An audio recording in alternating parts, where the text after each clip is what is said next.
Alléluia. Yamba loyembo motema.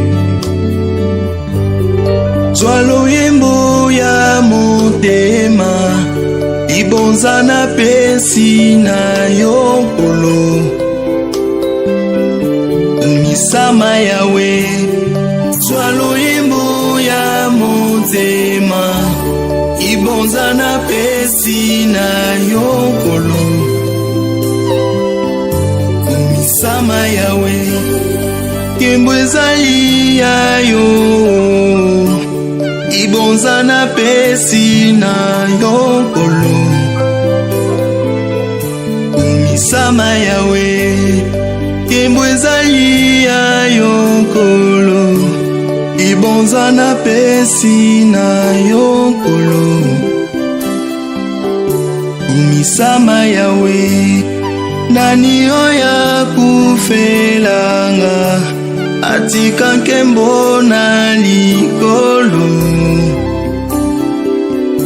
Ezali yo Yesu.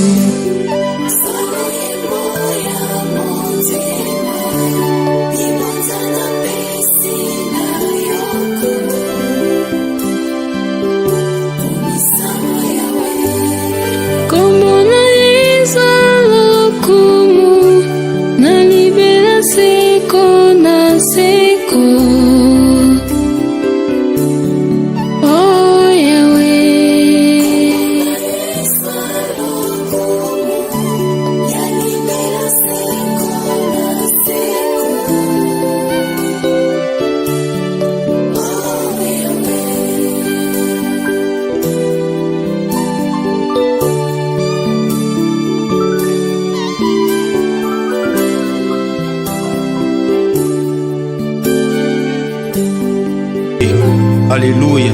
Yamba loyembo motema.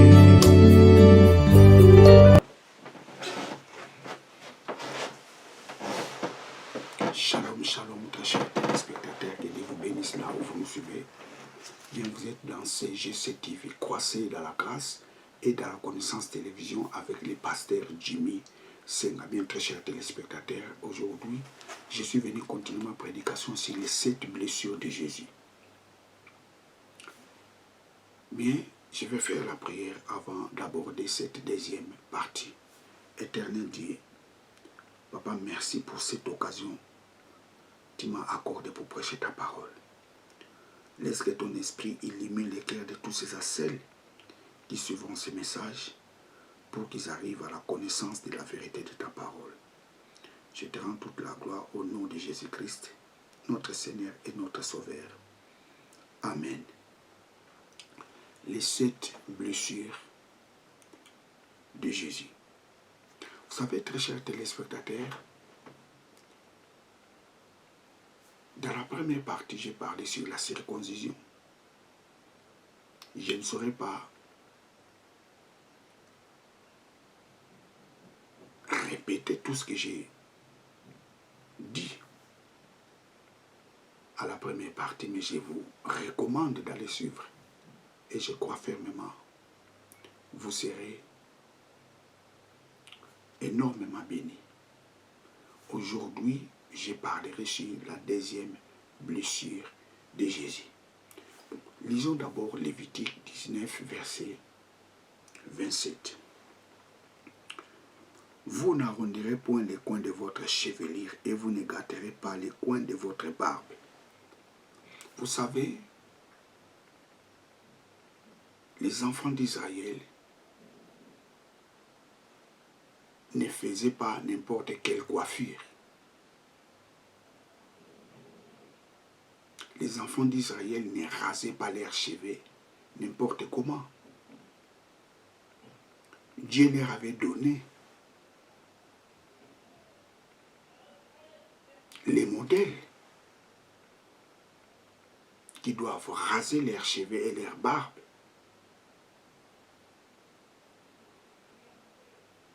Praise God. Donc, la coiffure des enfants d'Israël n'était pas le même avec la coiffure des autres nations. La manière dont les hommes raser leurs cheveux et leurs barbes n'était pas la même façon dont raser les païens. Par exemple, les enfants d'Israël n'arrondissaient pas les coins de leurs cheveux. Deux, les enfants d'Israël ne coupaient pas les coins de leurs barbes. Mais tandis que dans d'autres nations, ils arrondissaient leurs cheveux. Ils coupaient les coins de leurs barbes. Et moi, je me souviens, mes cheveux, je l'arrondissais avant. J'ai rasé tout autour. Et mes cheveux faisaient un rond comme ça dans la tête. Même mes barbes.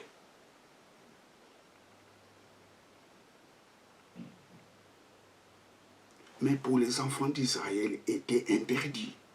Ils ne pouvaient jamais faire ce genre de coiffure.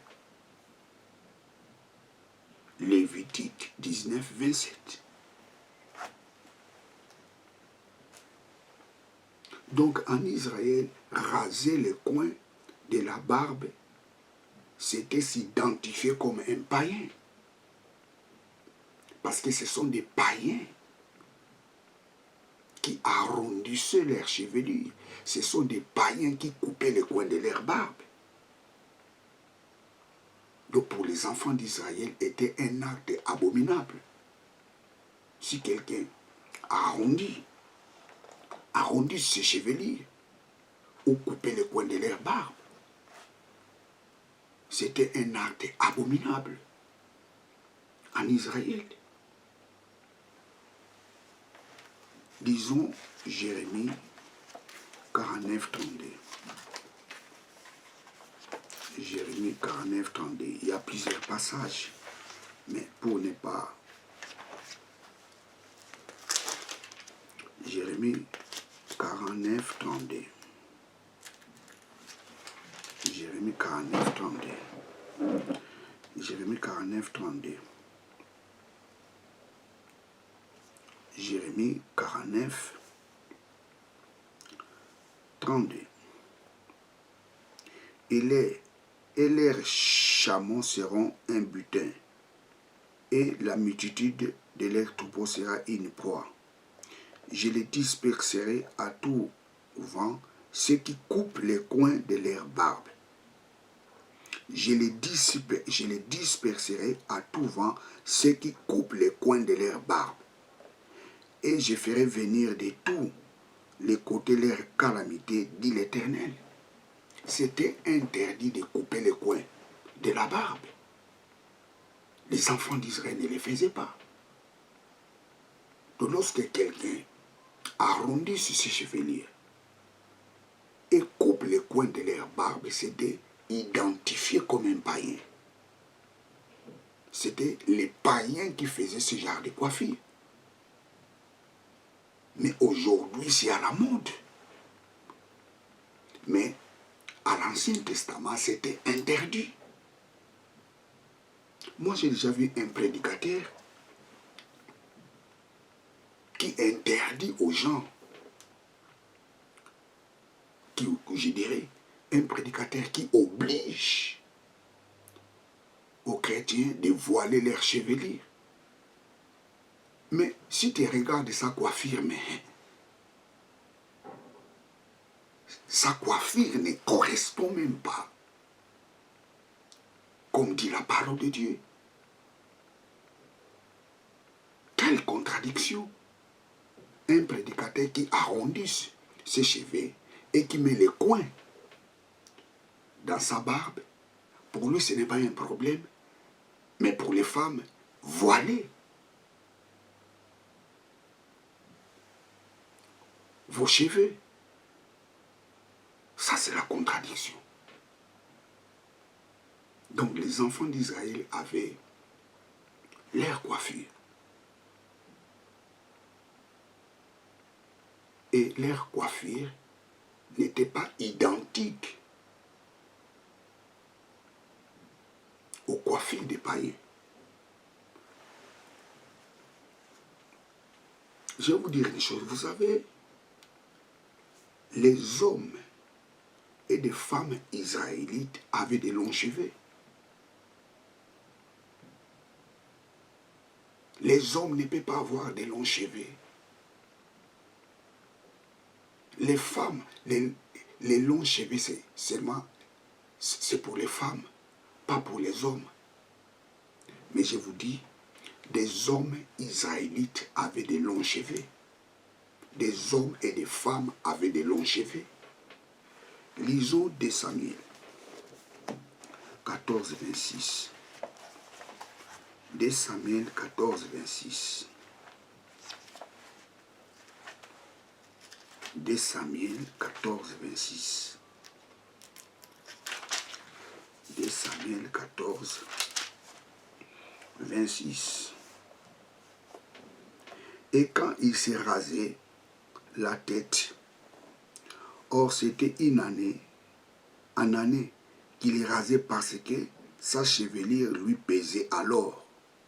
Il est rasé les cheveux de sa tête, pesait 200 cycles de poids du roi. Et il naquit Absalom, 3 fils et une fille qui avait nom Tamar, et elle était une femme belle de visage. Absalom,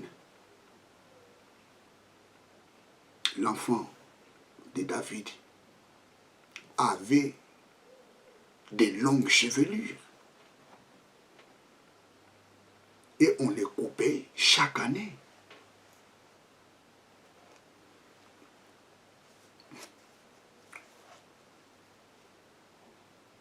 Absalom avait beaucoup de cheveux. La Bible nous dit, ses cheveux pesaient 200 cycles de poids.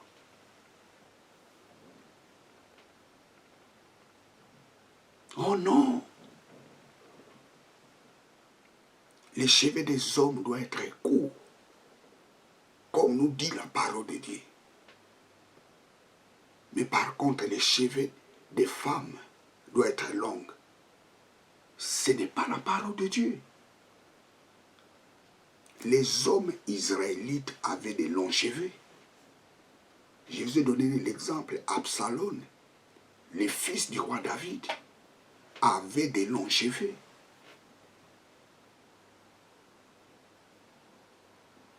Praise God, alléluia. Même les femmes avaient des longs cheveux. Cantique chapitre 1, verset, plutôt Cantique chapitre 4, verset 1. Cantique 4. Cantique des Cantiques.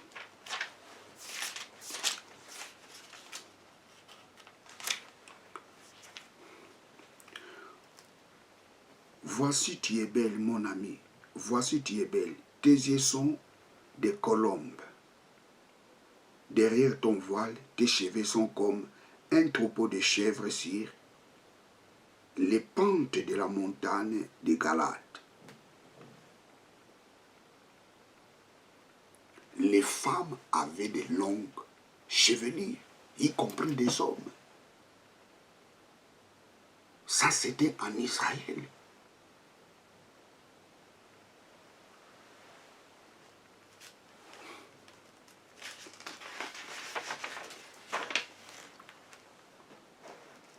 Mais quand est-ce que les hommes ont commencé à couper leurs chevelures?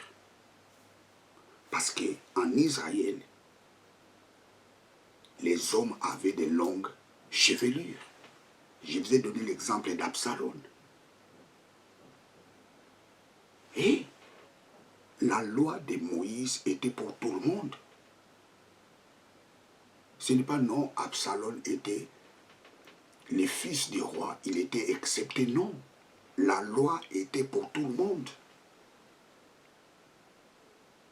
Donc, l'Absalom, la coiffure de l'Absalom, l'enfant de David, nous montre, ou je dirais c'est l'échantillon de la coiffure de tous les enfants d'Israël.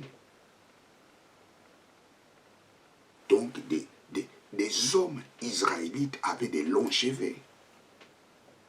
La preuve, c'est Absalom. Absalom avait des longs cheveux. Des hommes et des femmes avaient des longues chevelures. Je n'ai rien inventé, c'est dans la parole de Dieu. 2 Samuel chapitre 14, verset 26. Mais quand est-ce que les hommes commençaient à couper leurs cheveux? Il y a des chercheurs qui disent que non. Les hommes commençaient à couper leurs cheveux après l'exil.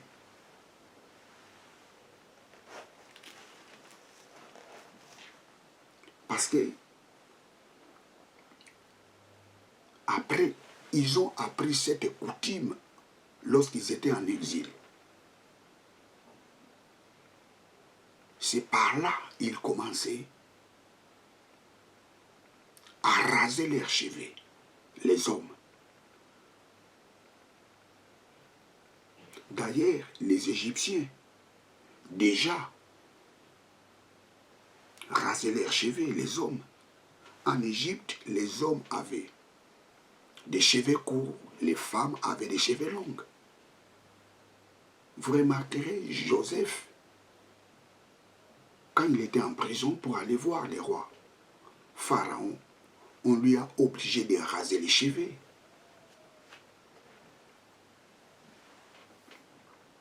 Donc, les Égyptiens, hommes, avaient des cheveux courts par rapport aux hommes.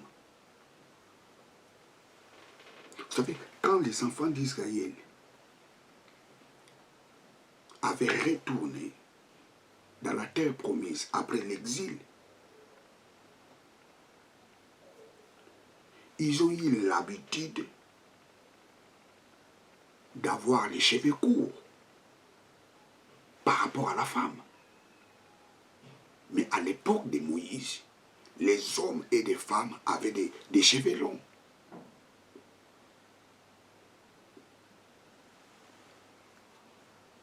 Vous savez, lorsque l'apôtre Paul dit « c'est une honte à l'homme d'avoir des cheveux longs », ce n'est pas biblique. Ou je dirais,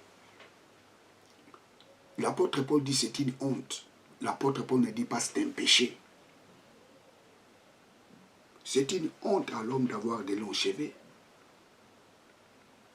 Pourquoi? Parce qu'ils avaient adopté cette coutume de raser les cheveux. Et ça faisait la différence entre les hommes et les femmes.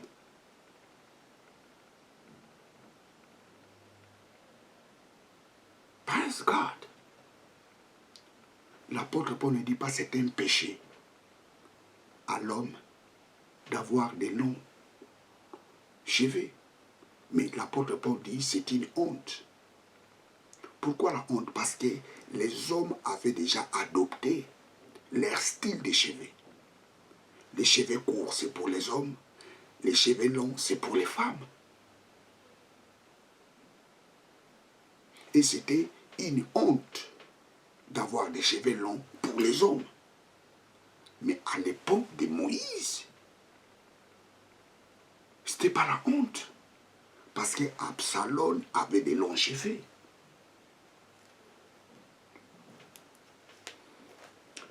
Je peux vous donner un exemple. Aujourd'hui, si on vous dit par exemple de s'habiller comme habiller nos pères aux années 30, mais je pense que tu ne vas pas mettre ce genre d'habits. Mais à leur époque, c'était à la mode. Mais par rapport à notre temps, ce n'est plus à la mode. C'est la même chose. Des hommes israélites avaient des longs cheveux. Mais après l'exil, ils avaient adopté un autre style.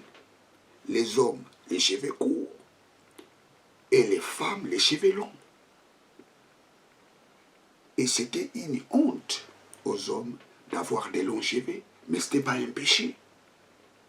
Parce que Absalom avait de longs cheveux. En Israël, c'était interdit aux hommes de couper les coins de leur barbe, ni d'arrondir leur chevelure. Les hommes ne pouvaient pas arrondir leur chevelure. Les hommes ne pouvaient pas couper les coins de leur barbe. C'était interdit. Pourquoi? Parce que c'était le style des païens. Et Dieu voulait faire la différence entre son peuple et les païens.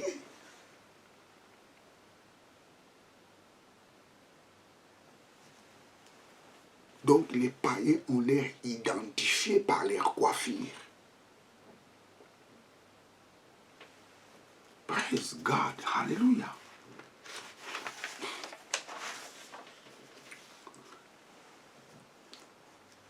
Vous savez, Nanoum a coupé les barbes des hommes de David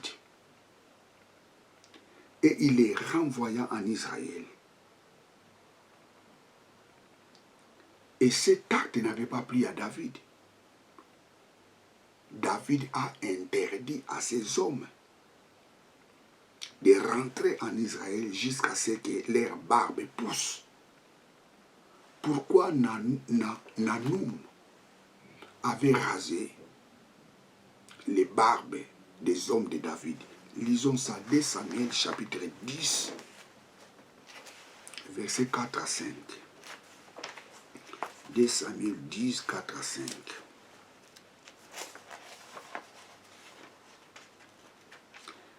Samuel 10, 4 à 5.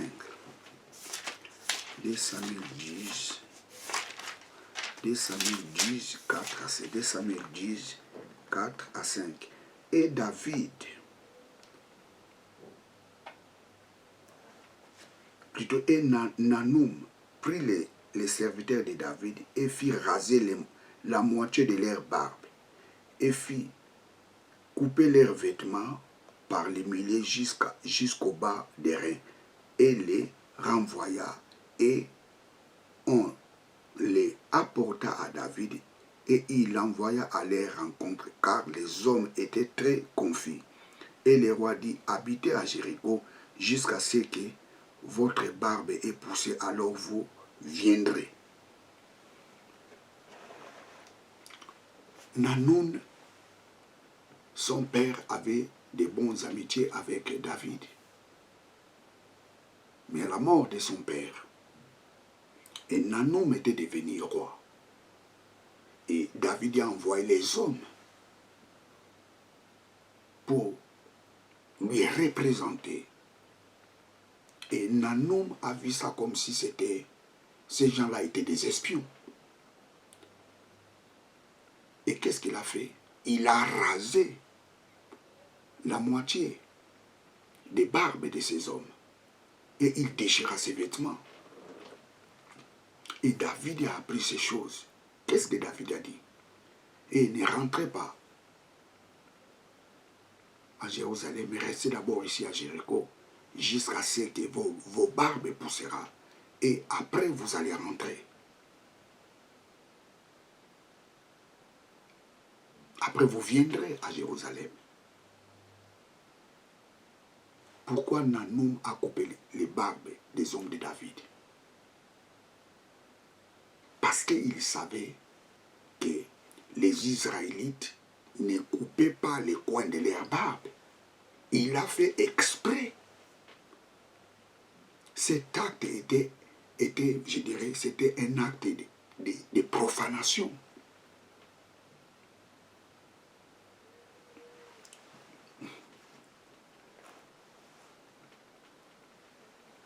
Les païens, les nations, qui avaient d'autres dieux, rasaient les coins de leur barbe et coupaient en rond leurs cheveux. Jérémie chapitre 10, verset 2. Prenons Jérémie.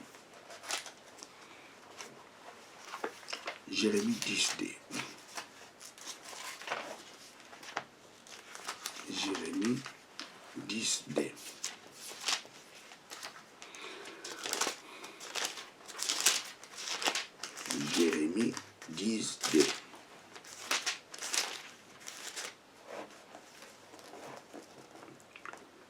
N'apprenez pas les chemins des nations et ne soyez pas effrayés des signes des cieux, car les nations s'effraient, car les statues des peuples sont vanité.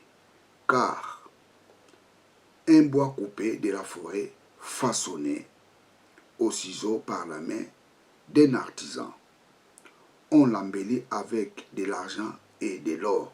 On les fait tenir avec les bois et des marteaux, afin qu'ils ne bougent pas. Ils sont comme une colonne faite autour. Ils ne parlent point. On les porte car ils ne marchent pas. Ne les craignez pas. Nous voyons, Dieu faisait toujours la différence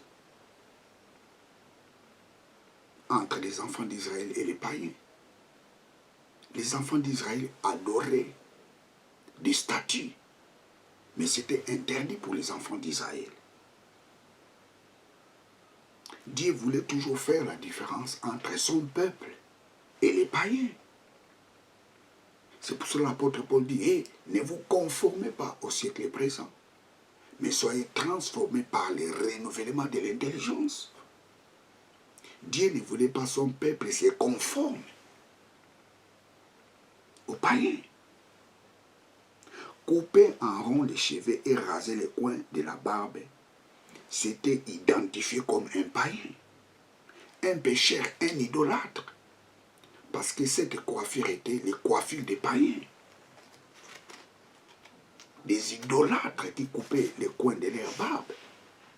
Les idolâtres qui arrondissaient leurs cheveux. Praise God, alléluia. Ésaïe chapitre 50, verset 6.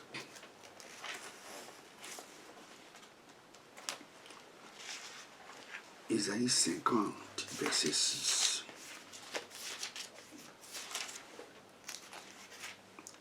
Ésaïe 50, verset 6. J'ai donné mon dos à ceux qui me frappaient et mes joues à ceux qui m'arrachaient les poils.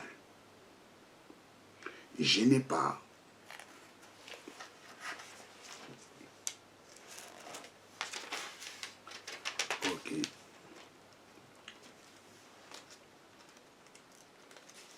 Je n'ai pas caché ma face à l'opprobre, au crachat, Jérémie. J'ai donné mon dos à ceux qui me frappaient et mes joues à ceux qui m'arrachaient les barbes.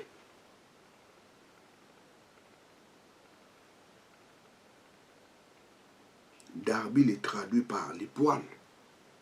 Mais dans d'autres versions, on les traduit par les barbes. Ça, c'est la deuxième blessure de Jésus. Jésus, on l'a arraché les barbes. Quelle douleur!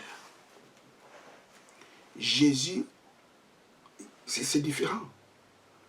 Couper les barbes et raser les barbes. Jésus, on a arraché ses barbes. Essaye un peu d'arracher ton barbe. Ou bien seulement les poils de ton corps. Essaye un peu de l'arracher. Je ne sais pas si ça sera bon. C'est douloureux. Et la Bible nous dit, on a arraché les barbes de Jésus. Jésus, on a arraché ses barbes. Ça, c'était la deuxième blessure de Jésus. Il a donné sa joue à ceux qui l'arrachaient les barbes.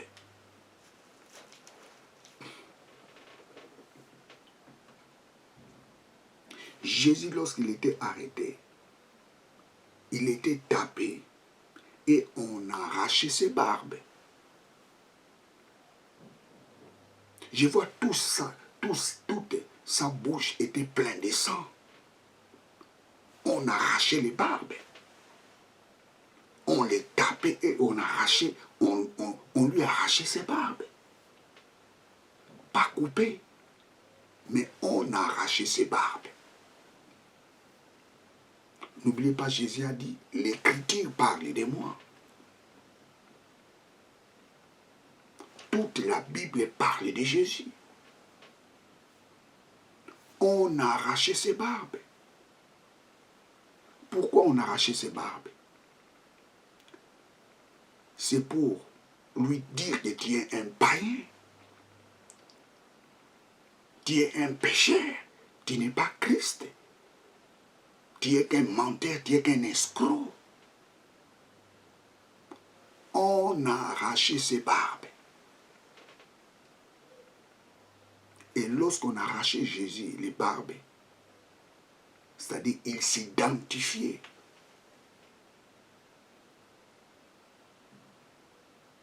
au péché. Lorsqu'on a arraché les barbes de Jésus, Jésus était identifié comme un païen. Lorsqu'on a arraché ses barbes, Jésus était identifié comme un idolâtre. Lorsqu'on a arraché ses barbes, Jésus était identifié comme un escroc.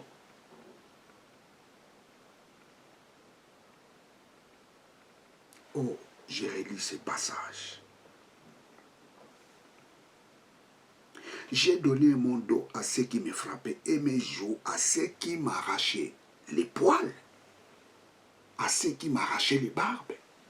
Jésus a donné sa joue à ceux qui l'arrachaient les barbes. On l'a arraché les barbes. On l'a arraché les barbes.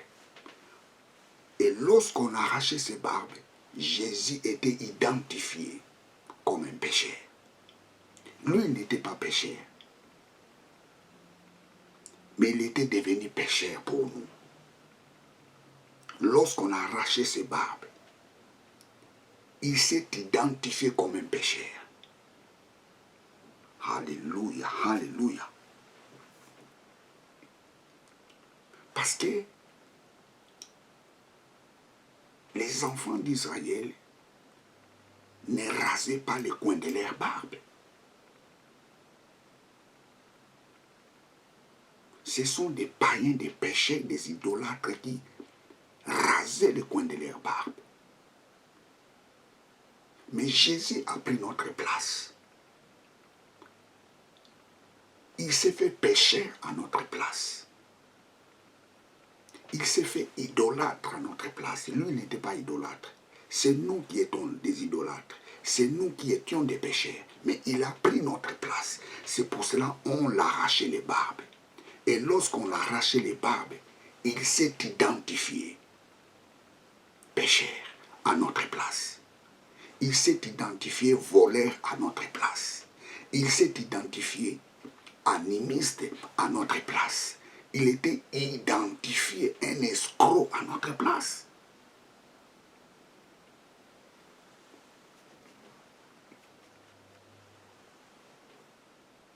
Il a pris notre place. Lorsqu'on a arraché ses barbes, ça c'était la deuxième blessure de Jésus. Alléluia, alléluia, alléluia. La Bible nous dit, il a porté nos péchés. Il est devenu pécheur pour nous. Ça, c'est la deuxième blessure de Jésus. Praise God, alléluia. Toi qui me regardes, je te dis, il y a quelqu'un qui a porté des péchés, s'appelle Jésus.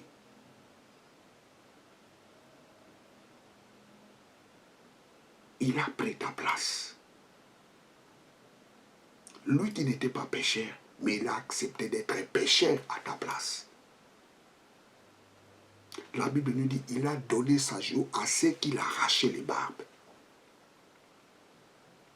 Or, lorsqu'on a arraché ses barbes, il s'identifiait comme pécheur. Lorsqu'on a arraché ses barbes, il s'identifiait comme un idolâtre. Lorsqu'on a arraché ses barbes, il a pris notre place.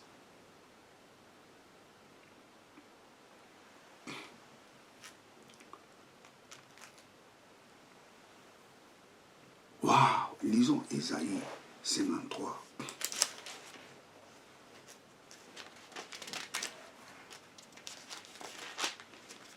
Ésaïe 53, verset 4. Certainement, lui a porté nos langueurs et s'est chargé de nos douleurs. Il s'est chargé de nos douleurs. Normalement, la Bible dit le salaire du péché, c'est la mort. C'est nous qui devions souffrir à la place de Jésus. Mais Jésus a dit non, Père, j'aimerais souffrir à leur place. J'aimerais prendre leur identité. Et il a pris notre identité lorsqu'on a arraché ses barbes. Il était devenu pécheur, blasphémateur, idolâtre, impudique. Et il a porté nos péchés. Ça, c'est la deuxième blessure de Jésus. On l'a arraché les barbes, pas coupé, mais on l'a arraché les barbes. Quelle douleur! Il a porté nos douleurs. Jésus-Christ de Nazareth.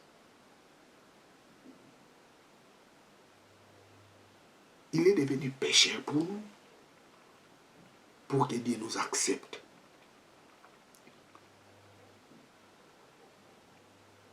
Il a porté tous nos péchés. Lui qui a commis aucun péché, mais il a porté nos péchés pour que Dieu nous accepte. Oh mon frère, Jésus-Christ a porté tes péchés. Il a souffert pour toi. Il a souffert pour que toi tu ne souffres pas. Il a été frappé pour que toi tu ne sois pas frappé. Il a souffert à ta place. Praise God, hallelujah. Il a souffert à ta place pour que Dieu t'accepte. Il s'est identifié pécheur à ta place pour que tu sois saint, pour que Dieu t'accepte. Voilà l'occasion se présente aujourd'hui pour toi de croire à ce que Jésus a fait. De croire que Jésus-Christ a pris tes péchés. De croire que Jésus s'est identifié pécheur pour toi. Est-ce que tu veux accepter Jésus-Christ comme Seigneur et Sauveur? Voilà l'occasion de l'accepter. Parce qu'il a pris ta place. Il était devenu pécheur à ta place. Est-ce que tu veux l'accepter? Fais cette prière avec moi. Tu vas répéter tout ce que je dirai. Si je dis mon nom, toi tu diras le tien ou la tienne. Tu veux l'accepter? Faites cette prière avec moi. Éternel Dieu, Papa, je confesse dans ma bouche le Seigneur Jésus-Christ. Je crois dans mon cœur que Dieu l'a ressuscité d'entre les morts pour que moi, Jimmy, je sois sauvé. Papa, merci parce que je suis sauvé. Papa, merci parce que je crois Jésus-Christ a porté mes péchés. Il a souffert pour moi, pour que je reçoive la vie éternelle. Papa, merci parce qu'il était mort et il a ressuscité d'entre les morts pour que je reçoive la vie éternelle. Papa, merci parce que je suis sauvé. Papa, merci parce que je crois en Jésus-Christ. Papa, merci parce que je les confesse dans ma bouche. Papa, merci parce que je suis devenu une nouvelle créature. Papa, merci parce que j'ai la vie éternelle. Papa, merci parce que je suis sauvé. Au nom de Jésus-Christ, mon Seigneur et mon Sauveur. Amen. Bien, la prière que tu viens de faire vient de changer le cours de ta vie. À partir d'aujourd'hui, tu es devenu une nouvelle créature. Tu n'es plus la même personne. Tu n'es plus la même personne. Tu es devenu enfant de Dieu. Mais ce que tu dois faire, c'est quoi? Tu dois chercher une église. Et quand tu arriveras dans l'église, tu diras au pasteur, pasteur, je vais être baptisé. Parce que j'ai accepté Jésus-Christ comme Seigneur et Sauveur. Si le pasteur te demande, comment est-ce que tu as accepté Jésus-Christ comme Seigneur et Sauveur? Tu diras au pasteur, parce que j'ai confessé son nom dans ma bouche. Je crois qu'il était mort pour moi. Je crois qu'il a ressuscité des morts pour que je reçoive la vie éternelle. Tu diras comme ça au pasteur. Et le pasteur te donnera les programmes pour que tu sois baptisé. Mais je vous demande une chose. Continuez toujours à suivre nos prédications et continuez à partager nos vidéos. Témoigne ce que Dieu a fait dans ta vie. Témoigne pour ces messages. Dis aux gens que Jésus-Christ était mort pour nos péchés. Praise God, hallelujah. Bien, très chers téléspectateurs, vous êtes avec le pasteur Jimmy Senga. Que Dieu vous bénisse. Ciao.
stratégie ya satana bomo ya bakretien ezali échec.